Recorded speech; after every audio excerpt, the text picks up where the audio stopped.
Hi everyone, Alex here from the X-Pro, and today we are happy to share with you a prototype that we explained in the previous video and also create a tutorial and a whole showcase. So the day finally arrived, the prototype arrived, and customer is really happy.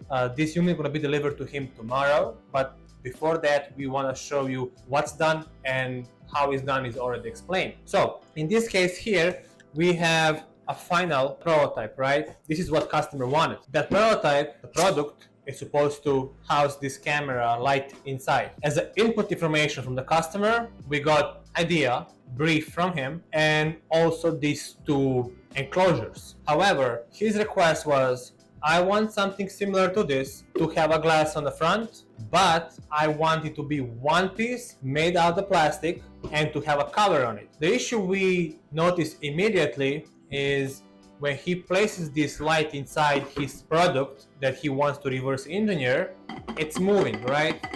So immediately on the spot, we said we need to find a solution for that. And when we're working with the plastic, that's relatively easily done. So what we did is we created a slot inside here, and when we slide this light inside, it slides perfectly. As you can see here, it's a perfect fit. And the last request was he wanted to be waterproof, which this is. I believe it's IP68 rating. We have a couple of gaskets, and when we seal this with a lid, it's completely waterproof. So from this and just the description, we create a 3D model that you already saw with a tutorial, explanation of what's done, and now explanation of the final product. So if you have anything that you want to recreate and modify, just understand it's possible in any way. Thank you for watching.